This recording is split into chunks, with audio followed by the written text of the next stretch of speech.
You are listening to Historyman, where we walk in the footsteps of heroes and proclaim freedom reigns. As a project of ekbarnes.com, this podcast has spent a great deal of time explaining the American Revolutionary War, especially in the Southern Campaign. We've interviewed various men and women with a passion for history.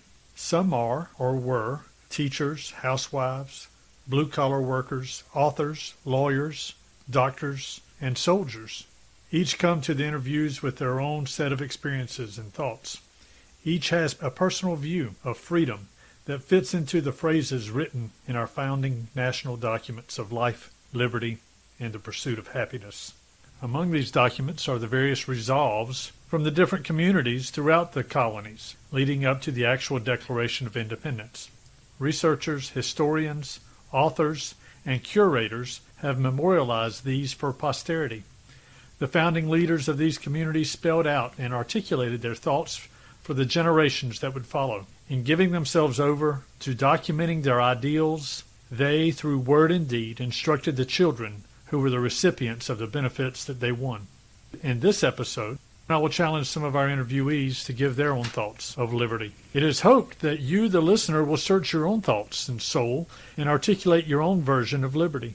It is not a process of the mob that runs about on adrenaline and emotion, but a cerebral exercise of the mind, to build with words the reflection of these freedoms that are known in the hearts of every man. What does liberty mean to you? All right, so how would you define freedom yourself? How would you, personally, Rick Wise, define freedom? Freedom is the ability to take care of your family, to take care of yourself, and to live the personification of what the Founding Fathers wanted to do. Life, liberty, pursuit of happiness. Okay. What does liberty mean to you, Kurt? Just having the freedom to make of yourself what you want, and that, just like Andrew Jackson's story, that the circumstances do not have to keep you in the same place your whole life if you choose otherwise, and that, you are trying to create your story and not having your story told to you before you even get a chance. What does freedom mean to Trey Dunaway? Well, I'm going to go with the 18th century version of liberty. Because when we ask kids what liberty means, is they say it means freedom. Well, what does freedom mean? Does freedom mean I am free to remove your car from its parking spot at night and keep it? If it's truly free, why can't I do that? Well, that's because liberty is freedom coupled with responsibility. So if you're responsible, you're not going to do something to hurt somebody else. But you have the freedom to do things you want to do as long as it does not harm other people. And that's my definition of liberty. And that's what the driving force behind a lot of the men that gave their life to allow us to have the freedom and liberties we hold dear to us today. And they continue to sacrifice, to make the ultimate sacrifice so we can live the lives that we have designed under our Constitution. For that. So what does freedom mean to Tom O'Block? Well, that's a good question. Well, it means living in the United States is probably the simple term, but the backing up behind that is, 25 years in the Army and traveling a good portion of the world. I mean, I lived in socialist countries, Germany. I've been to, seen how dictators treat their people in Panama. I've been to Indonesia. I've been to communist countries, other socialist countries, and I just thankful to live in the United States, and have all the liberties and freedoms that I have. So I kind of believe what the Constitution, the Bill of Rights stands for. I want to make my own decisions and not have somebody tell me what I have to do. I want my own money, keep it. I don't want to be paying frivolous taxes because somebody doesn't want to work. I mean, I understand that there's some people that need it, but I don't know, that's kind of all. I want to be able to make my decision, live the life I do, and I also want to, I don't know, it's kind of, without getting political, how do you, make a statement that, I like the liberties I have, and I want to keep them. Very good.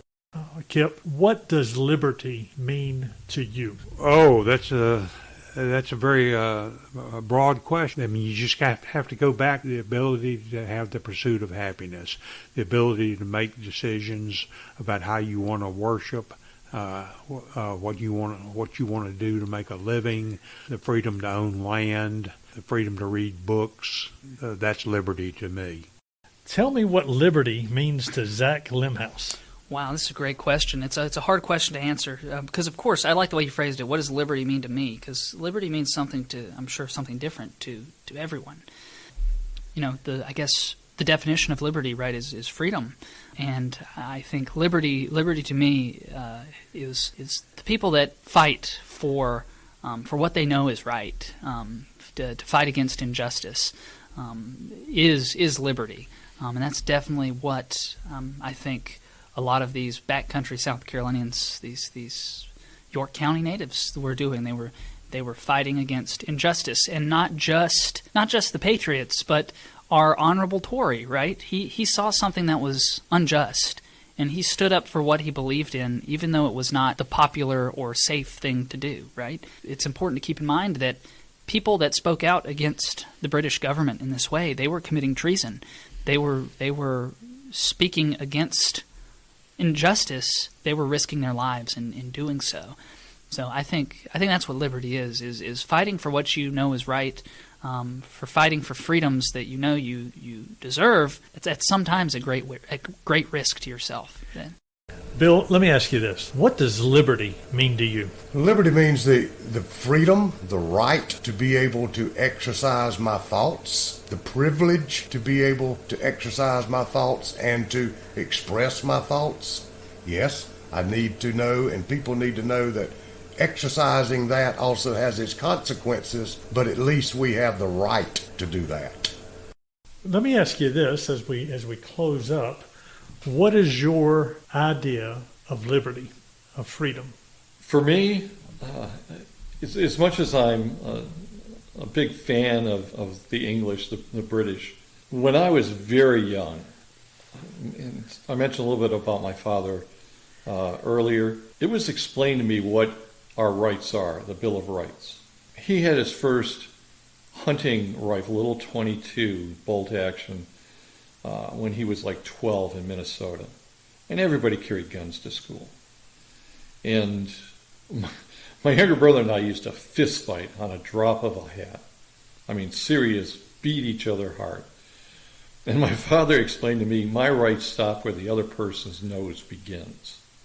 And having been, I don't want to use the word indoctrinated, but for me that was a born-again moment when I sat down and read it and realized that our founding fathers were the most brilliant men of their days.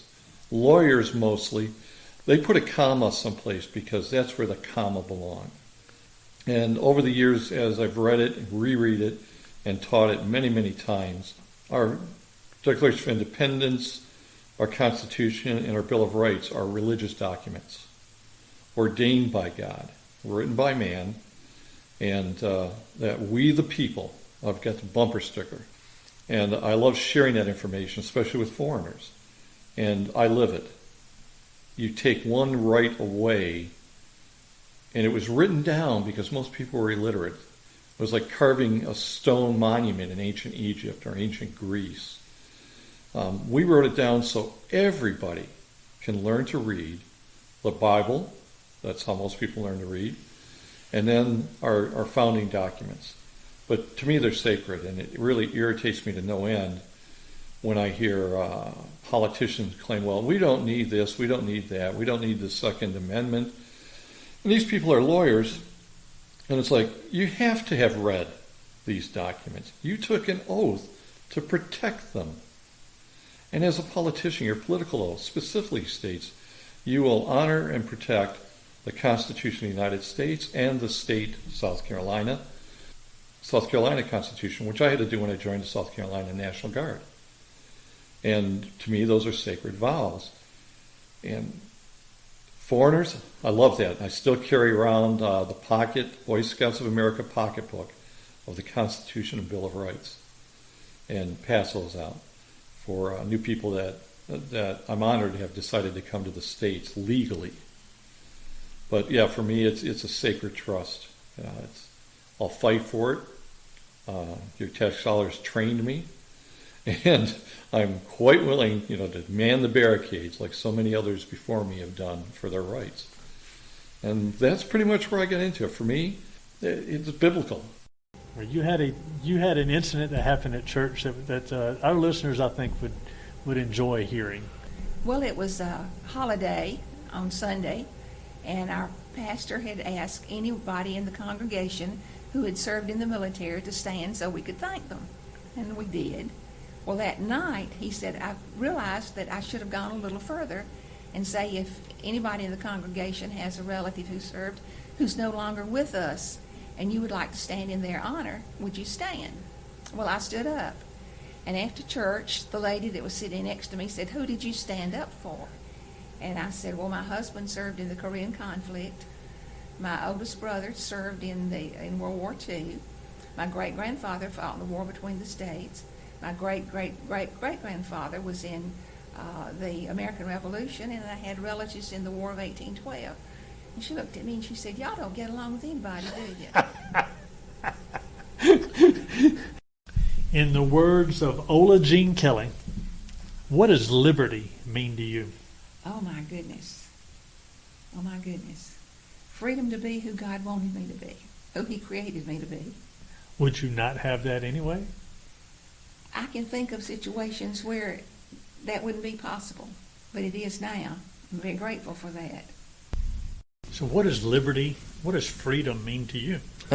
So I think I subscribe to the Edwin Burkean view of freedom, which is essentially the freedom of life, liberty, and the pursuit of happiness, and freedom from government constraint, except where necessary, in the common good. And that's the debate, right? What is the common good, and how much can the government impose upon one? What does liberty mean to you? There's so many different things. Coming from a veteran who has seen 20 years in special ops, I've actually been in a place, I've seen the liberation of Mosul. Okay. I've seen when you see an oppressed people finally breathe fresh air that's legitimately called free, makes it worthwhile. To me, that's liberty, whether it's on our side or another side. The fact that you can stand as a human being, whatever you want to be, and say, I am truly free to make my own choices, to make my own way, to support what I want to do. That's liberty. If you have to always answer to somebody, if you always got to ask permission, are you truly free? That's liberty. And I've seen it. And I've seen it unfold. And I believe is what my ancestors and those in the American Revolution seen when they heard that, especially down here on December 14th, when the British finally took that last step off the dock and got on their ships and sailed away, when they can truly say that South Carolina is free, they were truly free. Tell me what liberty means to you, William. Liberty would be the pursuit, and we know the pursuit of happiness, quiet enjoyment that I can do within limits of what I want to do as far as to get that happiness and quiet enjoyment, the ability to make money, the ability to liberty to even elect my officials. Okay. And even when they're elected, they don't tell us what to do. We tell them what to do. We're supposed to, aren't we? We're supposed to, but we've turned that around a little bit. Now they tell us they tell us what to do, and even Ronald Reagan said that. We tell you what to do. You don't tell us what to do because we elected you. But I think it means quiet enjoyment and the freedom to enjoy what you're able to make, what you're able to earn. And it's amazing that we in our country we seem to have it. Well, we've got the group here now that seems to want to undo all that. What does freedom mean to you? What does freedom mean to Cindy Day? To me, it means that I can come and go as I need to without fear. I can vote as I feel led to vote without repercussions. I don't have to worry about my family being harmed because I know that nobody's going to come and get them and take them away for some crime that they may or may not have committed. Okay. as in other countries happens. Sure. You speak your mind, you may end up in prison. It's not only that in other countries. If you speak your mind, you may end up in prison and your family may end up in prison. Yeah. Right? Yeah. So we can voice our opinions without repercussion. Okay. We have the right to bear arms. And I know there's a lot of controversy over that, but we are guaranteed that right. Well, what does that mean to you, though? To me, that means if I wish to own a weapon, I can, and do the protocol and the paperwork and being straight up about it. But if I choose to own a weapon, then I can. Because our founding fathers and our patriots fought for us to have that right. What does liberty mean to Roselle Bramlett? Well, to me, liberty is the ability to worship and live as I want to without my freedoms infringing on anyone else's. What does liberty mean to John Parker?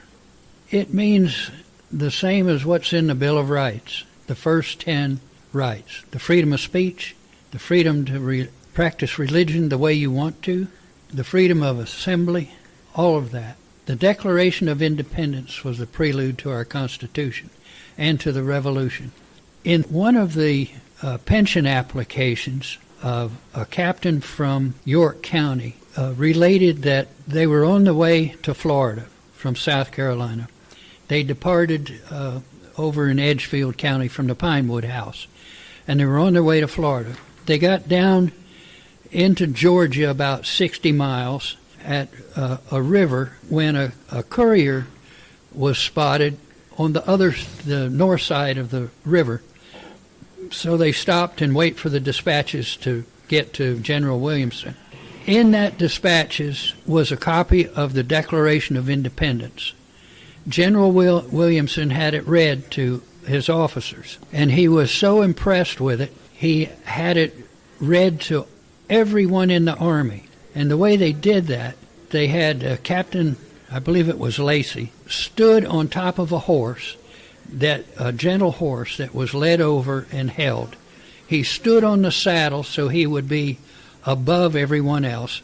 They made a hollow square for the horse, and he read the Declaration to the whole Army. Afterward, the person in his application stated there was much firing of muskets and cheering at the reading of the Declaration. Founding fathers, or these leaders in all of these communities, took special effort not to be a mob, but to put it down on paper. It was more of a cerebral task for them to grow to a point where they felt like they could be independent from Britain. Yeah, I think so. I mean, I'd say it slightly differently, which is, to put a modern spin on it, in the year 2020, many of the political debates we are having ultimately boil down to your view of principles or writings that were set down in the Revolutionary period and whether we still subscribe to them or don't, and what they meant, and were they properly written, were they too narrow? And that's all the debates that are going on in one way or the other right now. So without an understanding of, what did Madison mean when he wrote this? Why did they set up the Electoral College? What does it mean to be free and independent? What did it mean to be free of Great Britain? Why did they care? It's the first decolonial movement in the world. Right, so all of these major ideas and concepts which were first formed here, and a lot of them had the genesis in the South, if one doesn't understand those or have any context, then how would you have an opinion about what's going on in the world today? What does liberty mean to you?